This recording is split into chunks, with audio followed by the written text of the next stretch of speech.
Jeudi se tenait la journée internationale de lutte contre le harcèlement scolaire, un fléau qui frappe 10% de nos enfants et adolescents. Une nouvelle structure a été inaugurée mardi. Victimes et à leurs familles et en soutien aux intervenants en milieu scolaire. Nous sommes en compagnie de Nora Fraisse, présidente de l'association Marion la main tendue. Nora Fraisse, bonjour. Bonjour. Je répondre quelque chose? Non, je vous pose la question, je vous avais pas entendu. Je le rappelle, votre fille Marion, victime de harcèlement scolaire, a mis fin à ses jours le 13 février 2013. Vous avez créé l'association en 2014. 7 ans après, la maison de Marion est née. Parlez-nous-en. Oui, alors vous avez dit qu'elle était inaugurée. J'aimerais qu'elle soit inaugurée, mais elle devait être inaugurée et puis on a eu le confinement, voilà. Oui, mais elle est née. À l'école. Mais elle est ouverte, voilà, sur rendez-vous. Et c'est un travail acharné de près de 5 ans avec les équipes pour imaginer cette maison de Marion. Comme vous l'aviez dit, nous avons perdu malheureusement notre fille. Et puis ça va faire presque 8 ans en février, donc ça fait quand même un petit moment qu'on est sur le terrain et qu'on essaie de comprendre le phénomène et de le prévenir.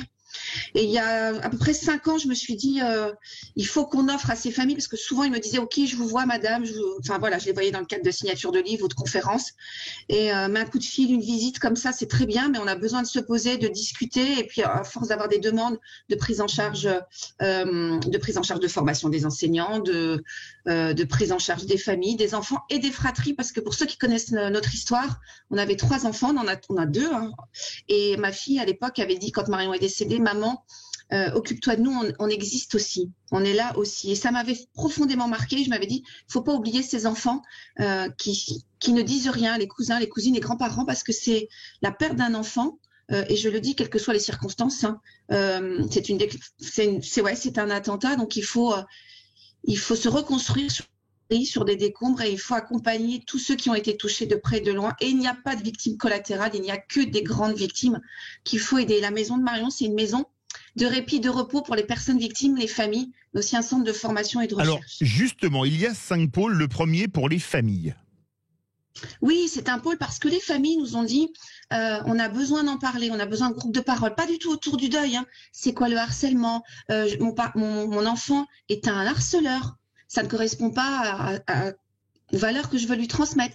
Je suis démunie, je suis maman solo, j'ai mes enfants qui vont pas bien, j'ai un enfant qui est harcelé, qui est en décrochage scolaire, des ateliers d'aide à la parentalité. Donc voilà, c'est le pôle famille, prise en charge des fratries, et on développe beaucoup d'ateliers, donc c'est en cours. Je rappelle que je ne fais pas ça seule, et heureusement, c'est une équipe pluridisciplinaire, hein. Donc psychologue clinicienne, sophrologue, anthropologue, voilà, des doctorants, et puis des gens comme vous et moi, enfin comme moi en tout cas, des gens simples qui viennent aider et porter secours. Donc ça, c'est le pôle famille. Et vous avez le pôle scolaire également. Alors le pôle scolaire, on a changé nos statuts quand on a renouvelé tout notre conseil d'administration, que je salue, parce que une des conséquences du harcèlement, c'est le décrochage scolaire. À la fois pour les personnes victimes, qui font parfois victimes de phobie scolaire ou qui ont peur et qui veulent plus y aller ou qui ont un désinvestissement scolaire, mais également les agresseurs ou les témoins qui sont parfois des poly-exclus. Et donc on s'est dit, il faut qu'on travaille sur le raccrochage scolaire en développant des ateliers, leur permettre de recroire en eux, donc des ateliers d'estime de soi et d'acceptation de soi. Et on a un pôle parce qu'on a des professeurs qui nous accompagnent en tant que bénévoles, donc on est en train de structurer tout ça. Et puis on va travailler avec des acteurs de terrain et on a des partenaires qui vont nous aider, par exemple, à développer des ateliers de codage ou à participer à des grands événements pour leur redonner confiance et faire du raccrochage scolaire. Voilà, ne pas laisser ses enfants sur le bord du chemin. Il y a également un pôle formation. Oui, le pôle formation, il existe déjà, mais il est en itinérant. C'est-à-dire que nous allons former des personnes, alors le grand public d'abord, hein, sur la sensibilisation, la prévention, la prise en charge. On a à peu près 20% de nos demandes aujourd'hui qui émanent des municipalités pour former les agents du périscolaire.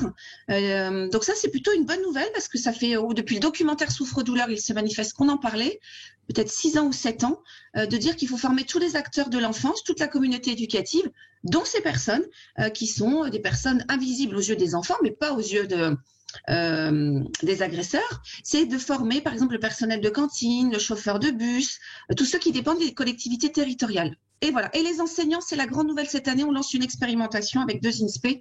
Nous allons former sur 8 jours en formation initiale les enseignants. Voilà, parce que j'ai obtenu une subvention suite à une proposition de formation auprès du ministère. Alors il y a 2 autres pôles, juridique et administratif et recherche et développement. Mais comment vous contacter? Alors c'est très simple. Le site internet www.marionlamaintendue et le téléphone 01 69 30 40 14. 01 69 30 40 14, je répète. Voilà. On est en région parisienne, donc on peut faire des visios comme là en ce moment. On reçoit sur rendez-vous, on reçoit des familles, on monte. Ah oui, parce que dans le volet famille, il y a le volet prise en charge psychologique, c'est-à-dire qu'on met en place un parcours pour aider toute la famille et on s'appuie toujours sur les acteurs locaux de la parentalité, les maisons des adolescents, maisons du droit, parce qu'il y a aussi un gros volet juridique quand on doit les accompagner, par exemple pour porter plainte ou pour monter un dossier tout simplement de changement d'établissement. Bravo pour cette initiative, Nora Fraisse, présidente de l'association Marion la main tendue. On peut vous contacter sur le site web Marion la main tendue et répéter le numéro de téléphone. 01 69 30 40 14 et on est là, on est à vos côtés. Je laisse juste un message, vous n'êtes pas seul. Vous n'êtes pas seul avec la maison de Marion. Bravo à vous pour cette initiative, Nora Fraisse, et aux personnes qui travaillent avec vous dans cette très belle association.